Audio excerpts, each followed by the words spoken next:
ইনকলাব জিন্দাবাদ, ঠিকাদাৰ আন্দোলন জিন্দাবাদ, ঠিকাদাৰ আন্দোলন জিন্দাবাদ, ইনকলাব জিন্দাবাদ, ঠিকাদাৰসকলে প্ৰাপ্য ধন প্ৰদান কৰক, ঠিকাদাৰসকলে প্ৰাপ্য ধন প্ৰদান কৰক, ঠিকাদাৰসকলে প্ৰাপ্য ধন প্ৰদান কৰক, নতুন নতুন এছবি বন্ধ কৰক, নতুন নতুন এছবি বন্ধ কৰক, নতুন নতুন এছবি বন্ধ কৰক।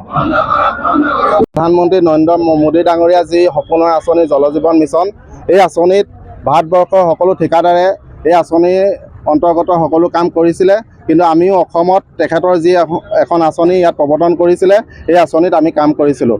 এতিয়া কথা হ'ল কি, এই আঁচনিখনত আমি সফল ৰূপায়ণত সমগ্ৰ অসমৰ যিসকল ঠিকাদাৰে তেখেতসকলে পুঁজি লগাই এই কামখিনি কৰি আগবঢ়াই নিলে, চৰকাৰৰ যি ধৰণৰ SOP আছিলে সকলো SOP তেওঁলোকে অতিক্ৰম কৰি এই আঁচনিখন তেওঁলোকে সফল ৰূপায়ণত যি অৱদান আগবঢ়ালে, মই সমূহ ঠিকাদাৰক মই আন্তৰিক অভিনন্দন জ্ঞাপন কৰিছোঁ। কথা হ'ল কি, আজি আমি 18 মাহে আমাৰ যি পইচা, আমাৰ প্ৰাপ্য পইচা আমি পাব লাগে, চৰকাৰে আমাক এই প্ৰাপ্য পইচা আমাক প্ৰদান কৰা নাই।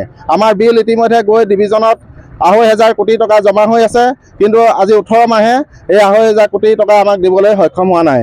আমি তেখেতসকলক এইটোৱে অনুৰোধ, যাতে আমাৰ ঠিকাদাৰসকলৰ যি প্ৰাপ্য টকা আছে, এই টকা তেখেতসকলে আমাক প্ৰদান কৰি আমাৰ যি ঠিকাদাৰসকলৰ অসুবিধা হৈছে, এই অসুবিধা তেওঁলোকে সমাধান কৰিবৰ কাৰণে আমি এই সন্থাৰ তৰফৰ পৰা আহ্বান জনাইছোঁ।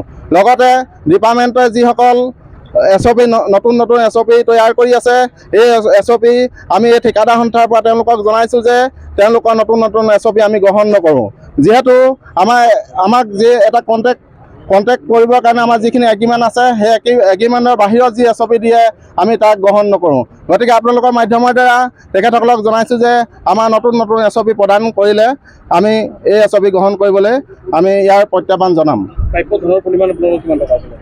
আমাৰ 13,500 কোটি টকা আমি সমগ্ৰ অসমৰ ঠিকাদাৰসকলে আমি পাব লাগে, কিন্তু 2,500 কোটি টকা বৰ্তমান ইতিমধ্যে আমাৰ ডিভিজনত আমাৰ পইচা বিল জমা হৈ আছে, কিন্তু আমি পাবলৈ সক্ষম হোৱা নাই। গতিকে আমাৰ এই 2,500 কোটি টকা তেখেতসকলে আমাক দি অতি শীঘ্ৰে ঠিকাদাৰসকলৰ যি বিপদ বা যিখিনি সমস্যাৰ সন্মুখীন হৈছে, এই সমস্যাখিনি সমাধান কৰিব পাৰে আমি চৰকাৰক আহ্বান জনাইছোঁ। আমাৰ কথা হ'ল কি, আমি চৰকাৰৰ লগত আমাৰ যুঁজাৰ কোনো আমাৰ অধিকাৰ নাই। চৰকাৰে এটা স্কিম তেওঁলোকে প্ৰদান কৰে, আমি সকলো ঠিকাদাৰে তাক আমি কাৰ্যকৰী কৰোঁ। গতিকে আমাৰ চৰকাৰৰ লগত কোনো আমাৰ মতভেদ নাই। আমাৰ কথা হ'ল কি, আমি ঠিকাদাৰসকলে আমাৰ প্ৰাপ্য আমি পইচা পাব লাগে। আমাৰ অলৰেডি আমি 50% আমি পইচা পাবলৈ আছে।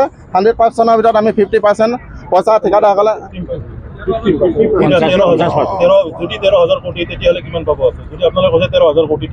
আমি 7,500 কোটি টকা পাবলৈ আছে। আমি আলোচনা কৰিব বিচাৰিছোঁ।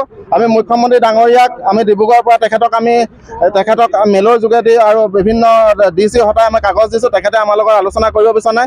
আমি চৰকাৰৰ লগত যুঁজাৰ আমাৰ কোনো মটিভ নাই। আমাৰ হ'ল কি, আমি ঠিকাদাৰ, চৰকাৰে এখন আঁচনি ওলাই আমি ঠিকাদাৰে তাক প্ৰৱৰ্তন কৰি আমি কাৰ্যকৰী কৰি তোলোঁ। গতিকে আমাৰ কথা হ'ল কি, আমি পইচা নোপোৱা দুখত আজি এই অৱস্থা আমাৰ হৈছে। গতিকে আমি তেখেতক কৈছোঁ যে আমি ঠিকাদাৰ যিটো অৱস্থা আজি 18 মাহে হৈছে, গতিকে এই অৱস্থা তেওঁলোকে আমাক টকা প্ৰদান কৰি উপকৃত কৰিব বুলি আশা কৰিছোঁ। আমাৰ বিভাগীয় যি মন্ত্ৰী মহোদয় ডাঙৰীয়াই আমাক যি কথা দিছে, তেওঁ আগষ্ট মাহত আমাক পইচা দিয়াৰ যি কথা দিছে, কিন্তু তেখেতে আগতো কৈছিলে যে কালী পূজাত আমি পইচা দিম, কিন্তু এই কালী পূজা গ'ল, কাতি বিহু গ'ল, বহাগ বিহু গ'ল, এতিয়া আহি পানি আমি আজি এই অৱস্থাত আমি পাইছোঁ। গতিকে আমাৰ যি তেওঁলোকৰ যি দুমাহৰ এমাহৰ পিছে যি এটা বক্তব্য ৰাখে, আমি তেওঁলোকক স্পষ্ট কৰি দিবলৈ কৈছোঁ যে তেখেতসকলে ঠিকাদাৰসকলক কেতিয়া পইচা দিব, সেইটো চৰকাৰে স্পষ্ট কৰক, যাতে আমি ঠিকাদাৰসকলে শান্তিৰে এই আন্দোলন ব্যৱস্থা গ্ৰহণ নকৰি শান্তিৰে ঘৰত আমি থাকিব পাৰোঁ। গতিকে আমি চৰকাৰৰ প্ৰতি আহ্বান জনাইছোঁ যে তেওঁলোকে এই সন্থাৰ আজি যি অৱস্থান ধৰ্মঘট আছিলে, এই অৱস্থান ধৰ্মঘটৰ দ্বাৰা আমি ইয়াৰ পৰা তেওঁলোকক এটা বাৰ্তা পঠাব বিচাৰিছোঁ।